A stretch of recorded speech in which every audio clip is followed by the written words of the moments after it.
600년. 이 긴 시간 동안 왕실의 최고급 보물이 평범한 아이들의 밥그릇이 되었습니다. 믿어지시나요?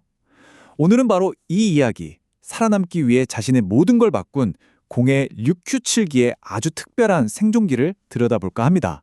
자, 이 문장 하나가 오늘 우리가 할 이야기의 핵심을 그냥 꿰뚫어 버립니다. 류큐 7기. 이게 그냥 예쁘고 오래된 전통 공예품 이 정도가 아니라는 거죠.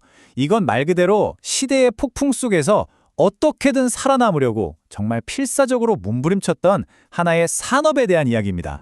네, 그래서 오늘은 류큐 7기가 어떻게 태어났는지, 그리고 어떻게 왕국의 중요한 외교 무기가 됐었는지, 또 어떻게 잿더미 속에서 부활해서 지금 우리 곁에 있게 됐는지, 그 파란만장한 여정을 한번 따라가 보겠습니다. 자, 그럼 모든 것의 시작으로 한번 돌아가 볼까요? 궁금하잖아요.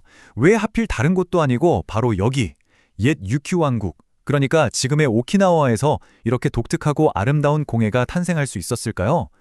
그 비밀은요, 사실 기술 이전에 바로 기후에 있었습니다. 좀 의외죠? 오키나와의 그 덥고 습한 아열대 공기 있잖아요. 바로 그게 오치를 가장 단단하고 또 아름답게 굳혀주는, 말하자면 천연 경화제 역할을 해준 거예요. 자연이 그냥 거대한 작업실이었던 셈이죠. 유큐 왕국은 이런 하늘이 내린 조건을 그냥 흘려보내지 않았습니다. 아주 똑똑했죠.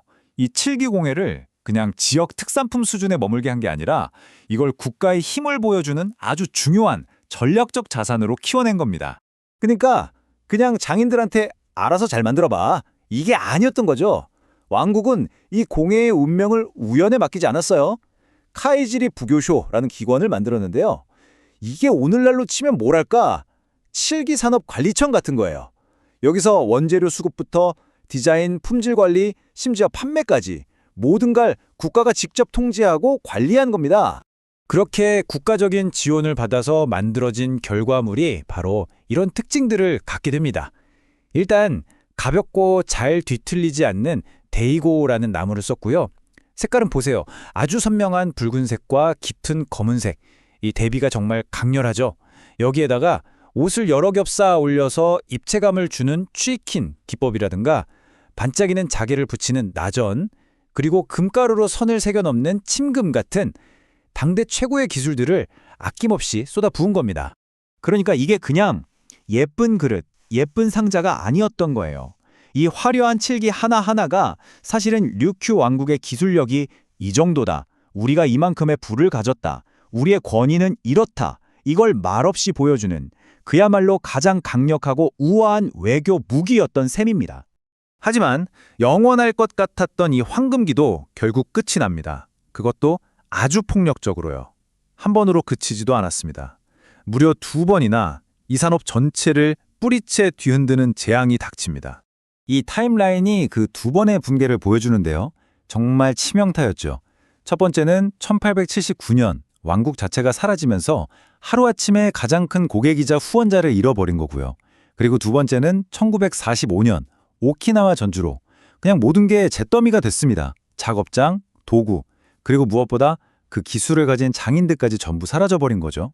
사실상 여기서 끝났다고 봐도 무방했습니다. 이전과 이후를 한번 보세요. 이건 그냥 좀 힘들어졌다 이 정도 수준이 아닙니다. 이전에는 왕실이라는 든든한 후원자가 있었잖아요. 그런데 그게 완전히 사라져버린 겁니다. 수백 년 동안 이 산업을 지탱해온 거대한 기둥이 그냥 통째로 뽑혀나간 거나 마찬가지였어요.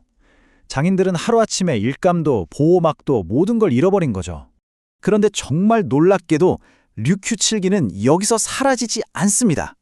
오히려 그 잿더미 위에서 이전과는 정말 180도 다른 방식으로 살아남기 위한 아주 급진적인 변신을 시작하게 됩니다.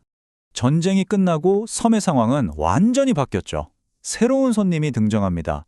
바로 오키나와에 주둔하게 된 미군들이었죠. 이 새로운 고객들은 쇼군처럼 화려하고 권위 있는 예술품을 원한 게 아니었죠. 그냥 집에 가져갈 만한 기념품이 필요했던 겁니다. 자, 살아남은 장인들 입장에선 완전히 새로운 숙제를 받은 셈이죠. 재료도 없고 숙련된 장인도 부족한 이 상황에서 정말 기적 같은 아이디어가 나옵니다. 바로 바가스라는 건데요. 이게 뭐냐면 사탕수수 즙을 짜고 남은 찌꺼기예요. 말 그대로 폐기물이죠. 근데 이걸 압축해서 그릇의 기본 틀로 쓴 겁니다. 전통 목재가 없는 상황에서 찾아낸 정말 절박함이 낳은 혁신이었죠. 이 바가스가 아니었다면 류큐7기는 아마 거기서 정말 끝났을지도 모릅니다. 그야말로 구원투수였던 셈이에요. 하지만 생존이라는 건 한 번의 위기만 넘긴다고 끝나는 게 아니더라고요. 시간이 흘러서 미군들이 떠나고 기념품 시장도 시들해지자 또 다른 위기가 찾아옵니다. 바로 현대인들의 외면이었죠. 7기? 그거 비싸고 관리하기도 까다롭잖아. 이런 인식이 퍼지면서 다시 한번 류키 7기는 설 자리를 잃어간 겁니다. 자, 이 과거와 현재의 대비를 한번 보세요. 이게 바로 류큐 7기의 600년 역사를 한 장으로 보여주는 그림입니다. 과거에는 최고 권력자인 쇼군에게 바치던 최고급 환상품이었는데 지금은 아이들의 점심을 담는 급식 그릇이 된 거죠. 정말 상상하기 힘든 대전환 아닌가요? 그리고 류큐 7기는 또다시 변화를 선택합니다. 어렵고 까다롭다는 편견을 깨기 위해서요. 이제는 식기세척기에 넣고 돌려도 끄떡없는 튼튼한 7기를 만들고요. 이걸로 세련된 액세서리나 보석을 만들기도 합니다. 심지어는 건축 자재나 인테리어 소재로까지 그 영역을 넓히고 있어요. 어떻게든 다시 우리 일상 속으로 들어오기 위한 필사적인 노력인 거죠.